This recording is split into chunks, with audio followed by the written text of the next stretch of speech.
Hello. Hi. Arthur says that you're very shy and that he wants me to draw you out. Draw me out. Well, as a matter of fact, what he said was that you were arrogant, a little bonkers, but that you were absolutely brilliant. He said you and he were into sensory deprivation tanks and isolation tanks, and that you were probably doing the only serious work in the field. He said you were also probably the hottest physiologist in town, and that you had offers from Harvard, Michigan, and Stanford, and that if I could ever get you talking, I would find you fascinating. So what kind of work were you and Arthur doing at Payne Whitney? It was toxic metabolic stuff. We were more or less replicating Heath and Freidhoff's strategies, trying to find maverick substances specific to schizophrenia. I'm not sure that I understand. We were trying to establish that schizophrenia has a physiology different from normal. Look, you're not really interested in this. I mean, Lord knows I'm not. I think when Arthur said you'll find me interesting, he was really referring to the work we're doing on sense deprivation and isolation tanks. Tell me about it. I got into these isolation studies. I always considered them pretty flaky.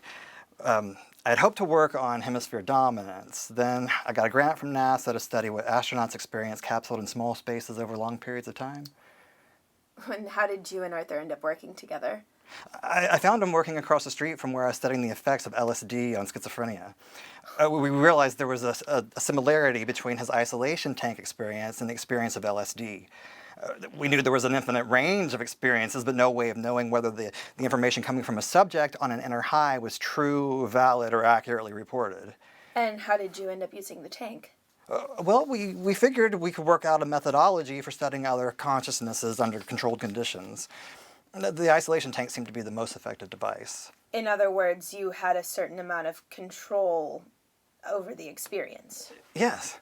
In fact, Arthur and I took turns going into the tank ourselves once a week. We found we could program different kinds of trips, and unlike hypnosis, we were constantly self-aware. Wow. Well, what sort of trips were you able to program? Well, you can program yourself back to experiencing birth. I mean, even to consider experience conception even. Arthur and I have replicated this. Do you want to hear some tapes? Yeah, I would love to. You know, you should take a trip into the tank yourself sometime. Ooh, terrific.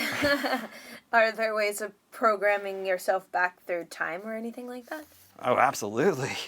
You could program yourself into the fossilized bones of a proto-human creature. You could go hunkering along the savannas of Africa. Fantastic. There is a method to it. It's not just freaking out. You know, Arthur was right. You are fascinating.